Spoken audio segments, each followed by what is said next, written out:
નમસ્તે બાળકો, યોગી education Gujarat YouTube ચેનલમાં સ્વાગત છે તમારું.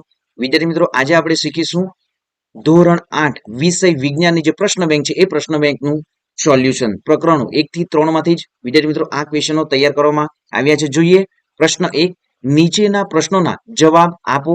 નીચે આપેલા પાકને તેમની લાક્ષણિકતાના આધારે ખરીફ પાક અને રવિ પાકમાં વર્ગીકરણ કરો. તો વિદ્યાર્થી મિત્રો, અહીં જે લંબચોરસમાં આપ્યું છે ખરીફ પાક, તો અહીં જવાબ લંબચોરસમાં જે શબ્દો જે છે, વાક્યો જે છે એ સાચા આન્સર છે. અને અહીં વર્તુળ બનાવ્યું છે. રવિ પાકના જે જવાબો છે તેમાં વર્તુળ છે. તો જોઈએ ખરીફ પાક, આ પાકનો સમયગાળો વર્ષા ઋતુ છે. મગફળી અને કપાસ આ પાકમાં સમાવેશ છે. જ્યારે રવિ પાકમાં વાક્યો જે સાચા વાક્યો છે, આ પાકનો સમયગાળો ઓક્ટોબર થી માર્ચ છે અને આ પ્રકારના પાકને વધારે પાણીની જરૂર પડે છે. અને રાઈ, અળસી આ પાકના ઉદાહરણ છે. નેક્સ્ટ જોઈએ, નીચે આપેલા સૂક્ષ્મ જીવોને લીલ, પ્રજીવ અને ફૂગમાં વર્ગીકરણ કરો. તો અહીં લીલ જે છે એ લંબચોરસમાં જે જવાબો આપ્યા છે એ લીલ છે. વર્તુળમાં જે આપ્યા એ પ્રજીવના ઉદાહરણો છે. અને ફૂગના, જેમાં કોઈ પણ પ્રકાર નિશાની નથી કરવામાં આવી, એ સાચા આન્સરો ફૂગના છે. તો લીલ સ્પાઇરોગાયરા, અને લીલનું ઉદાહરણ સ્પાઇરોગાયરા છે. પ્રજીવ પેરામિસિયમ અને અમીબા. ફૂગ પેનિસિલિયમ અને બ્રેડ મોલ્ડ. નેક્સ્ટ જોઈએ, નીચે આપેલા સંસાધનોને તેમના ગુણધર્મોના આધારે કોક, કોલગેસ અને કોલ્ટારમાં વર્ગીકરણ કરો.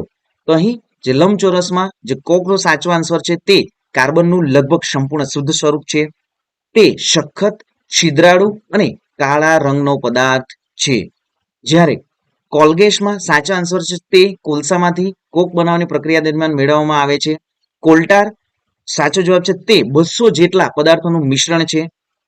તે કાળું, ઘટ્ટ તથા અણગમતી વાસવાળું પ્રવાહી છે.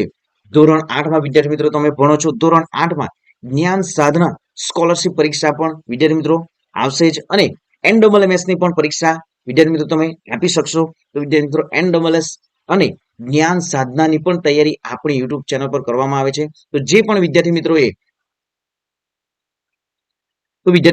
જ્ઞાન સાધના અને NSS ની પણ તૈયારી આપણી યુટ્યુબ ચેનલ પર કરવામાં આવે છે. તો ચેનલને સબસ્ક્રાઇબ નથી કરી તો સૌપ્રથમ ચેનલને સબસ્ક્રાઇબ કરી દો અને વિડીયોને લાઈક પણ કરી દો વિદ્યાર્થી મિત્રો. અને તમારા મિત્રોને પણ, તમારા સગા સંબંધીમાં જે ધોરણ 8માં ભણે છે એમને પણ વિડીયોની લિંકને શેર કરી દો. અને વિદ્યાર્થી મિત્રો હજી પણ વિડીયોને લાઈક નથી કરી તો સૌપ્રથમ વિડીયોને લાઈક પણ કરી દો. જોઈએ હવે નેક્સ્ટ, નીચેના કારણોના જવાબ લખો.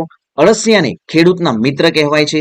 અંજનાબેન અનાજનો સંગ્રહ કરતા પહેલા તેને તાપમાં સૂકવે છે. તો વિદ્યાર્થી મિત્રો આ જે ક્વેશ્ચનો જે છે એમના આન્સર પણ આપણે જે મોડેલ પેપર બનાવ્યું હતું એમાં તમને સંપૂર્ણ આન્સરો મળી રહેશે. ખોરાક હંમેશા ઢાંકેલો રાખવો જોઈએ. ચેપી રોગ ધરાવતી વ્યક્તિને અલગ રૂમમાં રાખવા જોઈએ. વાહનોમાં બળતણ તરીકે પેટ્રોલ કરતા CNG વાપરવું વધુ હિતાવહ છે. અશ્મિ બળતણનો વિવેકપૂર્ણ ઉપયોગ કરવો જોઈએ. નેક્સ્ટ, નીચેના પ્રશ્નોના જે જવાબ આપોમાં કોઈ પણ 2-3 ગુણના પ્રશ્નો છે કે વિરેટભાઈએ તેમના ઘરે 50 કિલોગ્રામ ઘઉંનો સંગ્રહ કરવા માંગે છે. તેની જાળવણી માટે શું કરી શકાય? તમારા મંતવ્ય જણાવો. મચ્છરથી થતા રોગોથી બચવા તમે શું શું કાળજી રાખશો? રોશની ખેતરમાં પાક સાથે કેટલાક બિનજરૂરી વનસ્પતિ ઊંઘી નીકળે છે, તેને દૂર કરવા રોશનીએ શું કરવું જોઈએ? આ તમામ પ્રશ્નો જવાબ આપણા મોડેલ પેપરોમાં આપ્યા છે. આમળા, કાચી કેરી, આંબલીની જાળવણી માટે કેવા પગલાં લેશો? કુદરતી સંસાધનો મર્યાદિત છે, તેની બચત કરવા કેવા પગલાં લેશો? કોલ્ટારનો વ્યવહારમાં ઉપયોગ ક્યાં ક્યાં થાય છે? અને વિદ્યાર્થી મિત્રો તમારા જે વિષય શિક્ષક છે એ તમને આ પ્રમાણે જ ક્વેશ્ચનો પણ એકમ કસોટીમાં જે તમને આપ્યા છે. નેક્સ્ટ જોઈએ, નીચેના પ્રશ્નોના જવાબ આપો. કુદરતી ખાતરના ફાયદા, ફુવારા પદ્ધતિ, સૂક્ષ્મજીવોની ઔષધિ ઉપયોગ સમજાવો, નાઇટ્રોજન ચક્ર સમજાવો, દૂધને સૂક્ષ્મજીવો રહિત કરવાની પેસ્ચ્યુરાઇઝેશન પદ્ધતિ સમજાવો, પુનઃ પ્રાપ્ય અને પુનઃ અપ્રાપ્ય કુદરતી સંસાધનો સમજાવો. તો વિદ્યાર્થી મિત્રો આ પણ તમને પ્રશ્ન બેંક જોઈએ છે તો નીચે જે ટેલિગ્રામની લિંક જે છે એ ટેલિગ્રામમાં સંપૂર્ણ PDF આપણી જે ટેલિગ્રામ ચેનલમાં તમે ફ્રીમાં મળી જશે. તો વિદ્યાર્થી મિત્રો ટેલિગ્રામ જે ચેનલમાં પણ તમે જોડાઈ જાઓ. નેક્સ્ટ જોઈએ, નીચેના પ્રશ્નનો જવાબ.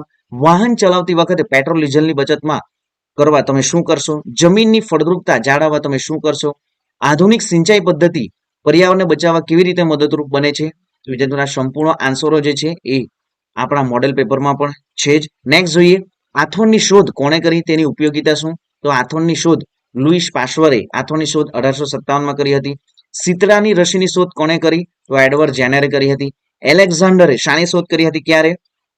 તો 1929માં એલેક્ઝાન્ડર ફ્લેમિંગે રોગોથી બચવા હેતુસર એક સંવર્ધન પર પ્રયોગ કરી રહ્યા હતા. અચાનક તેમણે સંવર્ધન પ્લેટ પર લીલા રંગના મોલ્ડના નાના નાના બીજાણુ જોયા. તેમણે અવલોકન કર્યું કે મોલ્ડ બેક્ટેરિયાની વૃદ્ધિને અટકાવે છે. આમાંના ઘણા બેક્ટેરિયા પણ તેમણે નાશ કર્યો.